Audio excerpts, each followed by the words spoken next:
What's going on, everybody? Welcome to another HisWay video. My name is Gilly. It's my boy Paul, and today we're going to talk about our screen printing shirt based off the 90s blockbuster hit Scream. So we're gonna be going through the whole process from the very beginning to the idea, the concept, the design, all the way to printing the t-shirt, packaging it, and marketing it through social media. This is our first time doing it, and this is the way we did it, so make sure you check out this video, and we'll see you on the next clip.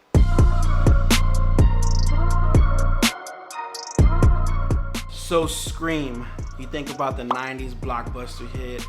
Man, how old were you when Scream came out? I don't know. I was young. 1996. That's what I was looking at. Ooh. So 1996 is when it was released. I was just so you know. I was 6 years old. When you think about Scream, you think about VHS. You think about Blockbuster, popcorn. We talked about it. We're like, what's a shirt that we can come up with? What we can do? And we got to thinking, and we just started looking up pictures from the movie and all the stuff. And where we ended up settling on was doing almost like a movie poster type design. So we know we wanted to have Ghostface in there. Yep. And so Ghostface has spatula with red ink on it. That's not blood. It's FN ink, you know, if anything. It's FN ink, the crispy red. So, and we know we wanted to have the characters in there, but we wanted the characters to be our faces. Exactly. I saw Scream and I was like, I can delete that M and turn it into an N, and it'll be screen printing. And then I told Paul, and Paul's face was like, dude, let's do it. That's it. So we ran with it. We kind of looked up designs, like you said, messed with it a little bit, talked it over, what color is gonna be, and we're like, hey, like, why don't we actually try to see if people would want a shirt? We knew what we wanted to do. Next was designing it.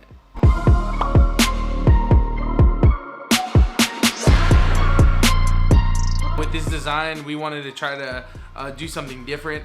Most of my designing is done on the computer using Illustrator, and so I got the program Procreate as well as Adobe Illustrator. And so it being new to me and also relatively new to Gilly, we just decided to tag team it because this was for us a big design project as far as like the detail and everything that went into it. I think a lot of time went into this project because we literally had to hand draw everything on the iPad. I used Procreate. Paul kind of focused on all of us and characterized all of us, and I actually got to work on the base of in Illustrator with like Ghostface and the wording and all that. So it was a good, like, okay, he didn't have to worry about that. We kind of teamed up on that. Anytime you're learning something new, it's always going to take you way more than it would when you actually do know it. So us diving in on this on a project gave us some like hands-on experience to be able to do it. I wanted to do it, but part of me was scared to be like, okay, I don't know if we can do this, or I don't know if it's going to look good. But, you know, just kind of stepping out and doing it, you know, just, you know, getting your hands dirty. And so a lot of it was trial and error. There was a couple times where I drew the first characters and I thought it was good, and then I learned something and techniques on how to make it look better with shading and lighting and layers and all this stuff. Then I was like, I got to go back to those characters and redo them. And so there's a lot of that stuff happening. Did you gotta come through? You good, Seth? Yeah. I think he's mad. Think so?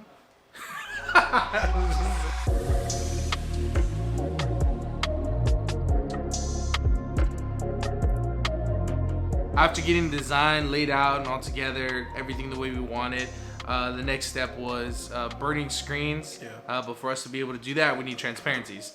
And so before transparencies come separations.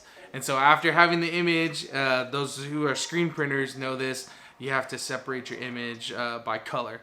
And so you could do that manually, and there's lots of different ways you could do that in Photoshop and Illustrator, lots of different ways.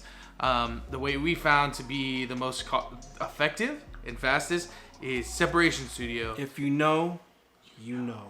It's a Separation Studio. It's separating by colors, and all we had to do is just change the opacity of how much ink we wanted to be laid on each layer. Kind of like a Kids Picks. Kid Picks. For those those younger kids that know in the 90s, Kid Picks. That's really what made me want to do graphic design. It brought me back to like my first grade year and separating everything. But hey, it was effective. It worked. And I feel like it cut our time in half. Exactly. Of like what we were doing. So easy to use. So if you could afford it and it's gonna save you some time, you know, it's worth the investment in getting it. It does the halftones for you and everything. You could even adjust the angle, the weights of it, everything. It's great. And then from those separations, we printed out the transparencies. You have to make it work for what you have. You know, we only have a 4-color, and so we had to bring it down to 4 colors. So in our design process, for those of you that are designing for screen printing and you're designing for a certain, it's good to know the screen printer setup, because I know what our setup is, so I'm not gonna make a 12-color design when we only have 4-color press. And then we did use halftones to kind of blend in and make the color tones of all of our skin and everything. So utilize what you have for sure, but there's also ways to kind of take it to the next level. Print out the transparencies, and we had to burn the screens. We got the colors, we laid out the screens, washed them out, everything came out nice. So now it's time to run the print run of the shirts. So our 4 colors, white underbase, doubling as also white highlight, which if you have to do it, do it. You know, it's not recommended. It wouldn't be the best thing, but if you can make it work, make it work. So white underbase also working as a white highlight. And then we had tan underneath there to give color towards some of the garments as well as our skin color. And then after that we had red going into that, which is part of, you know, some of the garments. The red was predominantly the color. Yeah. And then the black was on there. Even though we're printing on the black shirt, we still have detail, shading, all that stuff that goes into it. It brought it together. It really pieced it together. Black always just like... Yeah, I made our shadows on our skin, and then the pressure washer, like the camera, and then even Ghostface, it had like little halftones inside of his face. Yes. And it looked crispy.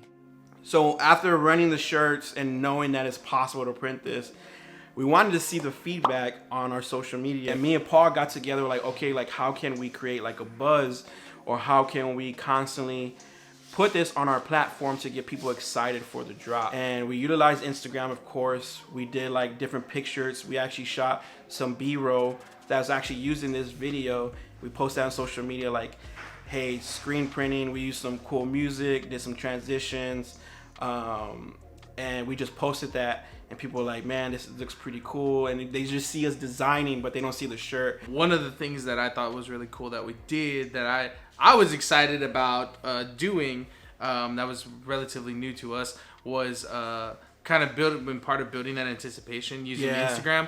We decided to make it like a contest. If you could guess the shirt that we're doing, because we didn't show anything. That's right. This is before we showed anything of what the shirt was about. Little sneak peeks, but it wasn't anything enough to give away. I think they knew that it was us because we were drawing ourselves, but we were like, okay, what shirt are we printing? And we're like, if you could guess the shirt before we release on this day, then you win a free shirt. We created an image in Photoshop, and then we put it into Final Cut, and we made like little teasers. Yeah. And we posted them sporadically through the day. Yeah. So we started like at 9 o'clock, and then the next one was like at 11 o'clock. Yeah. And then it was kind of like 2 o'clock, 3 o'clock, and kind of building up the anticipation. To the release, because we're gonna release that evening, I believe, right? Yeah, we were gonna release what the shirt looked like. Like it was the building the anticipation. Yeah. To give those clues of what it is, and so we just slowly were like, we're gonna give more clues that are gonna point towards it as it goes. But whoever answers it first is gonna win. We even did, do you want to play a game? According to Scream. And then people started guessing, and then people were like, whoa, what 90s? So they started naming all these 90s, and we knew that we had a little buzz. We're like, okay, let's post this next one. Then we'll give another clue.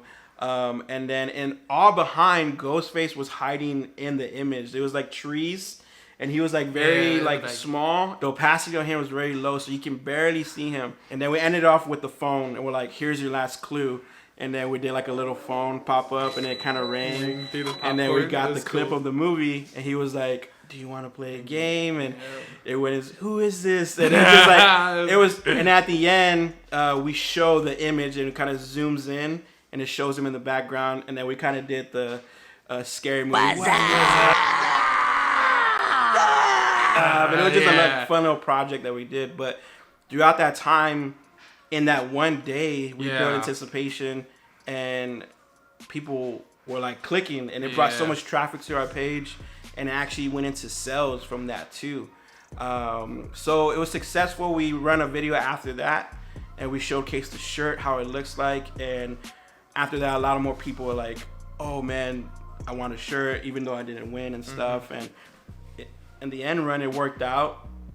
Orders were coming in, and we're like, "Oh man, like what's next? Like we gotta produce these shirts." So we started running the shirts.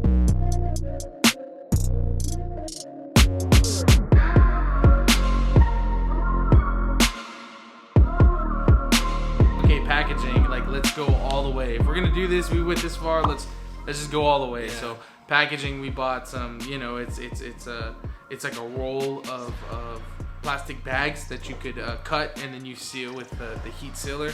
And so we kind of look those. like a the Halloween store. Yeah, you go to the Halloween store and it has the bags. Yeah, it was basically like that. And so we did that, and then we designed a real quick like packaging for it, and we printed those out, cut them out, and then we just spent a good amount of time, all of us here in the shop. Yeah, it was a little assembly line going. Assembly line. I was folding the shirts, and we had the names written down. We had Cedric and DQ, and they were fighting, of course, always. Yeah. And they were putting the shirts in the packaging. We're labeling, sealing them. It was pretty cool. It was a pretty cool little moment. So thanks for watching this video. We hope you enjoyed the process of seeing how we got out one of our own in-house t-shirt orders from the beginning, for designing to printing to marketing to packaging and to selling it. So that we're not saying our process is the only process, but this is how we ended up doing it. So we want to encourage you to do the same. So guys, thank you for watching. Thanks for all the support. If you like what you see, please follow us. It helps out tremendously. Like this video. And again, thank you for watching HisWay, where your brand matters.